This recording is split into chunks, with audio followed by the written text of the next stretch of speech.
Bienvenue dans votre magazine multiculturel Carrefour. Aujourd'hui, nous sommes à la manifestation nationale des femmes à Berne, où des femmes et des hommes se sont mis en place pour donner un coup d'accélérateur à l'égalité et crier ensemble discrimination assez, égalité maintenant. Dans cette occasion, nous allons vous parler de l'insertion professionnelle des femmes migrantes. Les femmes migrantes endurent les mêmes difficultés que les femmes suisses pour s'intégrer dans le monde du travail. Par comparaison, les moins de possibilités de continuer des formations continues, les moins du temps pour exercer une profession à cause de l'éducation de les enfants, ou aussi se faire face aux méfiances des employeurs à cause d'une possible grossesse. Mais en plus, les femmes migrantes doivent aussi faire face à d'autres difficultés qui sont liées à leur parcours de migration, comme l'apprentissage de la langue, comme les programmes de reconnaissance de diplômes ou les comptes rendus à leur permis séjour. Mais malgré ces obstacles, nous allons faire la connaissance de Nissa Alho, une femme déterminée qui est parvenue à passer toutes les barrières et avoir une carrière réussie.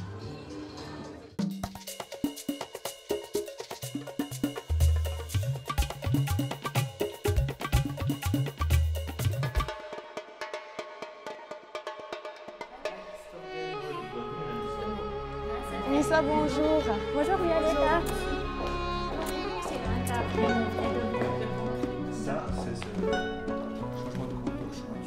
Comment ça va? Ça va bien, merci. Et puis merci beaucoup de nous avoir recevoir aujourd'hui. Et je vous en prie. Et puis Anifi, nous souhaitons savoir en quoi tu travailles, quelles sont tes responsabilités en tant que femme qualifiée professionnelle. Alors, je travaille dans une entreprise d'électricité, d'eau et de gaz. Et mon travail essentiel, c'est de m'occuper de la facturation, d'établir les factures, de m'occuper des gros clients, industrie et vraiment des gros clients, la correspondance et tous les côtés administratifs. Tu as une poste de responsabilité, tu as aussi une équipe. Un contenu combien? Alors oui, je travaille à 80%. J'ai 7 personnes dans mon équipe. Je suis responsable adjointe au service de la facturation. J'ai commencé dans cette entreprise il y a 5 ans. J'ai postulé comme une simple employée de commerce. Et par la suite, notre entreprise a fusionné avec d'autres villes du canton. Ils ont créé une plus grande entreprise d'environ 300 personnes. Le poste que mon chef actuel occupait était en fait se libérer. J'ai postulé et j'ai obtenu le poste de responsable adjointe à la facturation. Est-ce qu'il y a d'autres femmes comme toi qui ont des responsabilités comme les tiens? Dans l'entreprise, oui, bien sûr. Il y en a. C'est vrai que nous sommes dans un domaine d'hommes, mais il y a des femmes responsables, tout ce qui est dans l'administration. On est plusieurs femmes responsables. Ça partait de quelle date, là? C'est ça? Et comment ça se passe pour les collègues? Est-ce qu'ils sont assez habitués à avoir une femme chef? Pour ce qui est du contact entre les services techniques et nous-mêmes, parce que c'est vrai que c'est deux services différents, ça se passe assez bien. C'est vrai que les hommes, les collègues masculins, en général, ils essaient de nous faire comprendre qu'une femme, elle est un petit peu moins valorisante qu'un homme. En tout cas, le premier contact. Et par la suite, quand on sait ce que l'autre exige pour son travail quotidien, le contact se passe très très bien.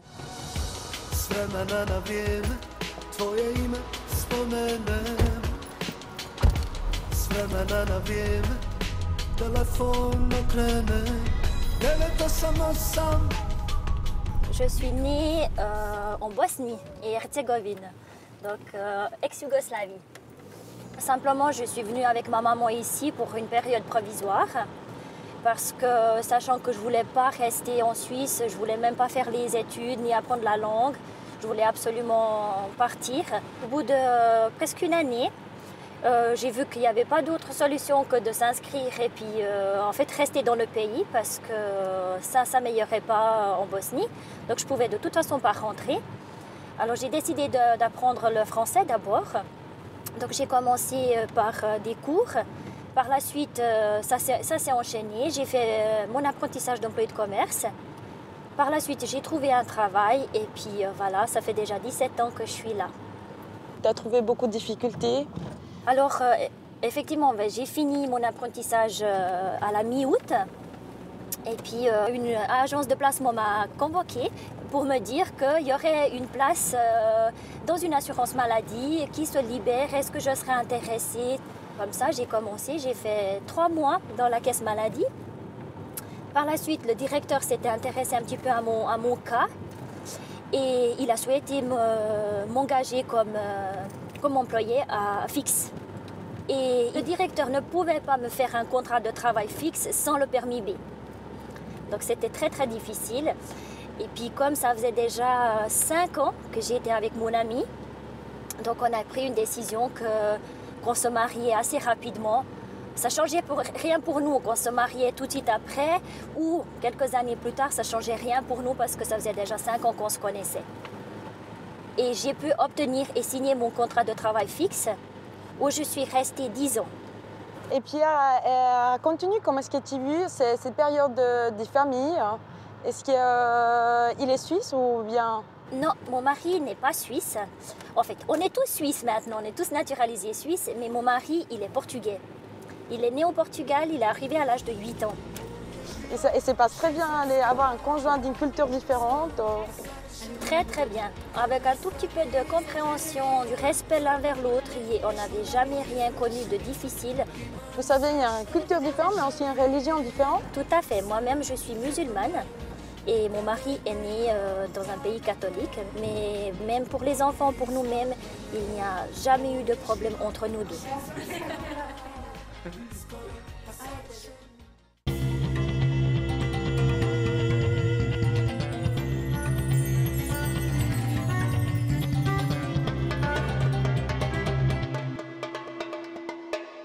Est-ce que vous travaillez ici en Suisse?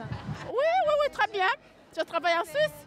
Est-ce que vous avez eu des difficultés pour trouver un travail au départ? Ah oui, très, très difficile en tant qu'étrangère. Et vous avez pris combien de temps pour faire tout ça? Ouh là là, j'étais là. C'est depuis 3 ans que je suis en poste fixe. Un des obstacles pour l'insertion professionnelle des femmes, c'est la discrimination à l'embauche. Lorsqu'un chef de ressources humaines rejette leur CV à cause de leur sexe, leur origine, leur couleur peau ou leur religion, il fait preuve d'un acte discriminatoire.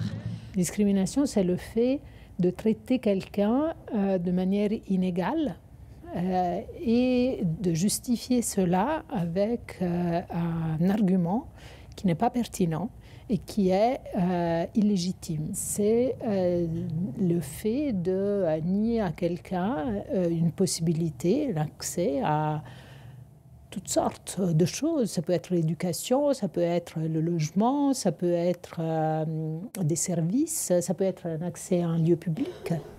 Pendant longtemps, on n'a pas parlé de discrimination des immigrés en Suisse puisqu'on ne les imaginait pas comme des égaux. Il ne peut pas y avoir de discrimination tant que on ne pense pas d'abord en termes d'égalité. Ce n'est qu'à partir du moment où les immigrés sont là depuis longtemps, on fait l'école ici, ont une nationalité, qu'on peut dire « Ah mais alors, on le traite de manière inégale et ce n'est pas légitime ». Est-ce que tu as ressenti être victime de discrimination à l'embauche? Oui, plusieurs fois. J'ai grouillé, ce n'était pas facile. Il fut un temps, j'avais baissé les bras et puis il y avait mon assistante sociale qui m'a dit non, ce n'est pas le moment. Il ne faut pas baisser les bras et continuer à vous battre. Et puis voilà, j'ai dit mais je n'en peux plus, C'est fini, donc on peut parler de discrimination à l'embauche. Ça existe aussi non seulement envers les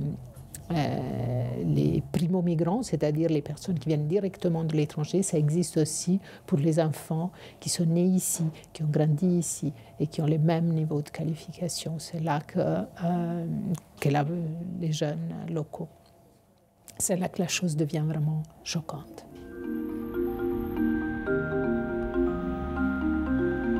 Vous avez fait ici au service de l'emploi une étude intitulée « Chômage et nationalité ». Pourquoi faire cette étude? Cette étude a été faite par les différents offices de l'emploi de la Suisse romande. Et en fait, la raison essentielle pour laquelle nous avons fait cette étude, c'est que les étrangers ont un taux de chômage qui est systématiquement plus élevé que le taux de chômage des Suisses. Alors on voulait analyser cette situation et voir quelles étaient les mesures que nous pouvions mettre en place pour essayer d'améliorer l'intégration professionnelle des étrangers. Alors cette étude a donné pour résultat le fait que les étrangers sur le marché du travail se heurtent à un certain nombre de difficultés que les Suisses ne connaissent pas. Les étrangers ont souvent des difficultés linguistiques qui peuvent rendre difficile leur intégration professionnelle. Ils ont un réseau social qui est souvent moins développé que les Suisses, ce qui fait qu'ils ont moins de gens pour les aider à trouver un nouvel emploi. Ils ont parfois des diplômes aussi qu'ils ont de la peine à faire reconnaître en Suisse. Mais l'étude a aussi mis en évidence le fait que les étrangers sont parfois victimes de discrimination à l'embauche. Même si ceci n'est pas formellement dit par les employeurs, l'étude a démontré qu'il est plus difficile pour un étranger de trouver un emploi que pour un Suisse. Seulement, cette discrimination, elle n'est jamais apparente. Dans le sens où on ne dira jamais à quelqu'un « je ne vous ai pas engagé parce que vous êtes une femme » ou « je ne vous ai pas engagé parce que vous êtes un étranger » ou « je ne vous ai pas engagé parce que vous êtes trop âgé ». Mais dans les faits, quand on regarde les statistiques, on s'aperçoit qu'effectivement, les périodes de chômage sont plus longues pour les personnes âgées, elles sont aussi plus longues pour les étrangers. Est-ce que quand tu es arrivé, tu as vu que c'était si compliqué de t'insérer à la vie professionnelle? Comment est-ce que tu as vécu cette expérience? Au départ, qu'est-ce que tu as ressenti? Une solitude très énorme. Et je la sens maintenant. Pas que ça m'arrive. J'ai pensé que quand je parle français, je vais avoir un travail, mais ce n'est pas vrai ça. Ce n'est pas évident, ce n'est pas facile. Même si vous parlez la langue française, même si vous avez les compétences. Ce n'est pas facile, ce n'est pas la même chose qu'être suisse, par exemple. Oui. Pour moi, il n'y a pas d'égalité. Comment est-ce qu'elles sont dans l'esprit, les femmes? C'est vrai que les femmes se découragent parce qu'elles commencent à faire ces recherches avec beaucoup d'espoir. Elle a dans sa tête la conviction qu'il a beaucoup de compétences. Mais quand elle commence à recevoir les lettres de démotivation, parce que moi j'appelle les lettres de motivation, c'est la lettre que j'envoie les employeurs. Mais il y a une autre lettre que personne ne nous apprend à lire, c'est comment lire les lettres de démotivation. C'est toutes les lettres que tu reçois chaque jour en disant malheureusement, on a bien lu votre dossier, mais tout ce type de choses, on n'est pas préparé pour ça. La discrimination à l'embauche empêche les personnes suisses et étrangères à s'insérer dans le monde du travail, avec les conséquences économiques et sociales que cela implique pour elles et leurs familles. C'est pourquoi certaines mesures ont été proposées, comme les CV anonymes. Regardons ensemble quelques opinions. Dans les pays anglophones, les CV n'ont pas de photos, de date de naissance, de lieu de naissance. Donc, en fait, d'autres employeurs travaillent déjà comme ça. Ce n'est pas si sorcier que ça. Ça n'empêche pas l'employeur qui vous veut absolument discriminer de le faire. Par contre, ça lui permet de se focaliser sur le niveau de qualification, la seule information pertinente, lorsqu'il fait le tri des candidatures, qui est une étape réduite, mais tout à fait cruciale. Si on ne passe pas cette étape-là, on a beau être très prestant et qualifié, bon, on n'obtiendra jamais l'emploi. Les associations d'immigrés nous ont rendu attentifs au fait qu'il existait une discrimination à laquelle on s'adressait assez peu, qui est la discrimination à l'accession au marché du travail. C'est pour ça qu'on a décidé, pour vraiment faire un test à plat, on a décidé de mettre en œuvre un CV anonyme dans un service de l'administration lausannoise. Au lieu que les CV soient transmis directement, il faut qu'il y ait quelqu'un qui anonymise le CV. Donc ça prend du temps, c'est une tâche qui doit être confiée à quelqu'un, ça retarde le processus d'engagement, donc on est dans une phase test. Pour l'instant, ça ne pose pas de problème, sinon que ça prend un peu plus de temps que d'habitude, donc on peut dire que ça a été bien accueilli. Il faut aussi rendre un peu plus sensible aux employeurs. Est-ce que vous en parlez avec eux Alors, l'idée du CV anonyme à la ville de Lausanne, c'est d'avoir une expérience concrète et précise qui permet d'aller discuter avec les employeurs, effectivement, d'avoir une action auprès des associations d'employeurs pour favoriser un engagement qui soit aveugle aux différences, mais qui ne regarde que les différences de compétences, mais pas aux différences d'origine. Il y a aussi des possibilités par rapport au non-engagement des femmes, mais il y a déjà une attention plus forte qui est portée à ça, dans l'administration communale en tout cas, une attention à la parité autant que possible, autant que ça soit possible. Dans certaines professions, c'est beaucoup plus difficile. Et le fait que des rejets, trop souvent, et de manière trop flagrante, un principe d'égalité dans une société démocratique engendre des tensions assez fortes à terme et crée des clivages à l'intérieur de la société qui ne sont pas particulièrement favorables au développement harmonieux, au contraire.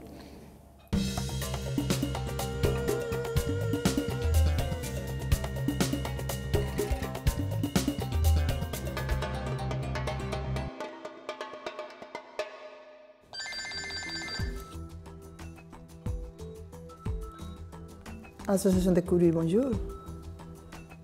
Tout d'abord, vous pouvez venir pour nous connaître, alors on parle un moment. Et si vous voulez, vous amenez votre CV, mais sinon, ça va. De toute façon, on va vous parler, on va vous expliquer de quoi s'agit l'association et comment on peut vous aider. On a plus ou moins 200 femmes qui sont venues. 200 femmes qui sont venues ici. Depuis 2007. Depuis 2007, oui. Et il y a des femmes qui sont super formées. Il y a comme je te dis, pas mal d'avocats. On a des architectes, on a aussi des ingénieurs. On a de toutes les nationalités. Ce n'était pas une problématique seulement de Latino-Amérique.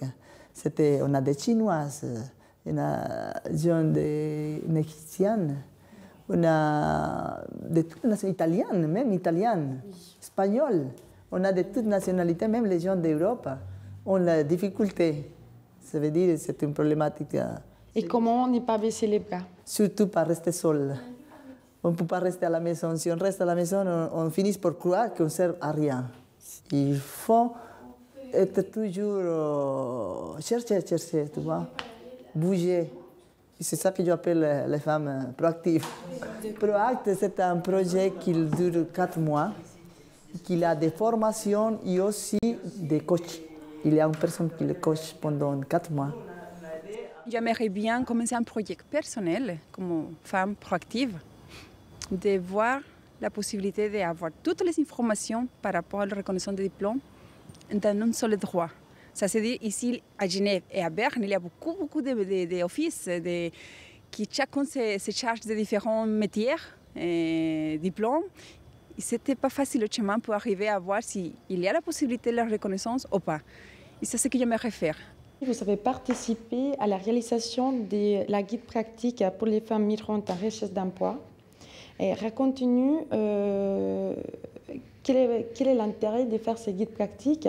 Dès que j'ai arrivé ici, j'ai vu le besoin d'avoir un document qui regroupait toute l'information nécessaire pour l'insertion professionnelle. Nous avons décidé de centrer l'information concernant les femmes migrantes en recherche d'emploi, même s'ils sont qualifiés ou pas qualifiés. Nous, en tant que migrantes, on doit être dynamique, on doit être proactive, on doit aller et on doit faire tout ce qu'il faut. Ça veut dire améliorer le français, créer son réseau professionnel et son réseau personnel. Ça, c'est à nous, en tant qu'immigrantes.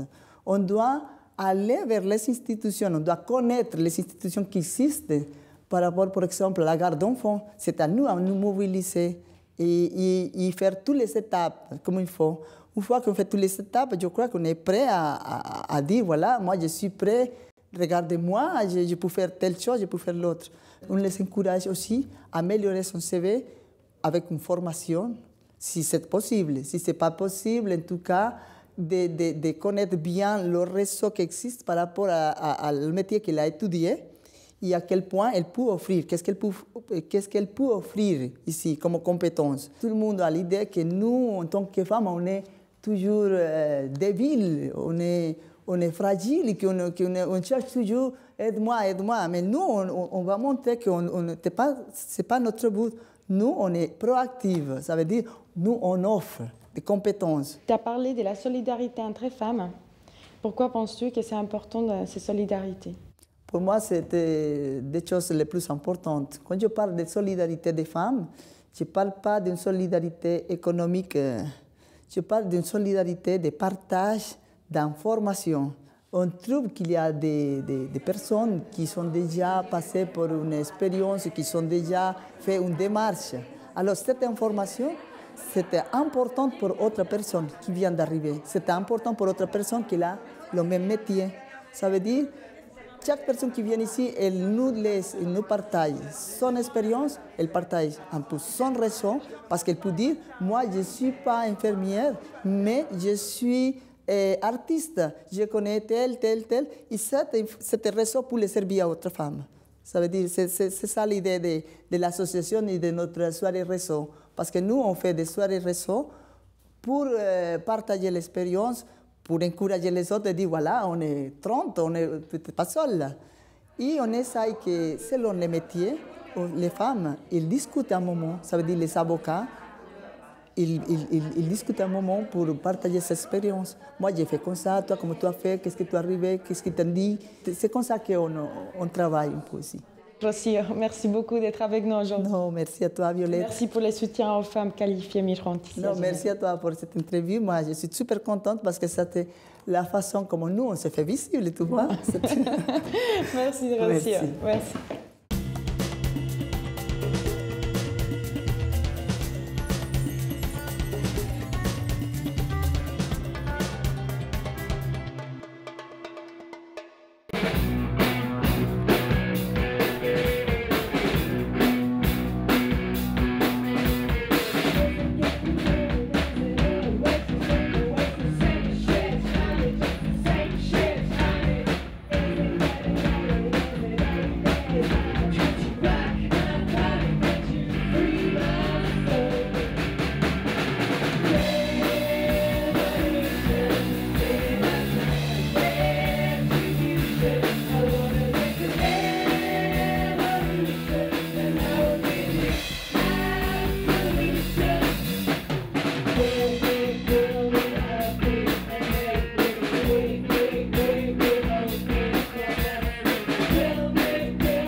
Pour trouver plus d'informations sur les programmes existants en Suisse romande pour faciliter l'insertion des femmes à la vie professionnelle, alors visitez-nous sur nos sites internet www.alavistatv.net.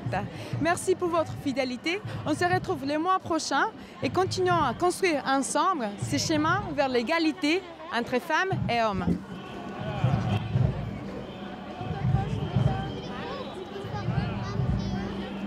Dis-moi. Comme ils gagnent plus que nous pour faire le même boulot, Ça, c'est une des inégalités qu'il y a. C'est qu'on travaille la même chose, on fait la même chose que papa, mais on gagne moins. Donc l'idéal, c'est que si on travaille la même chose que le papa ou que les hommes, nous les femmes, on gagne pareil. Non, parce que si tu travailles comme ton ami, tes copains à l'école, si tu travailles la même chose, c'est bien que toi, tu aies une bonne note, et puis lui aussi. Et c'est pareil quand maman travaille, papa travaille. S'ils font la même chose, ils doivent gagner la même chose. Non, t'es d'accord? Je l'avais déjà expliqué, toute la fille. Ah, hola, ¿qué tal? Mais elle est très informée, hein? Félicitations. Très engagée. T'as quel âge? 7 ans. Merci. Merci, hein?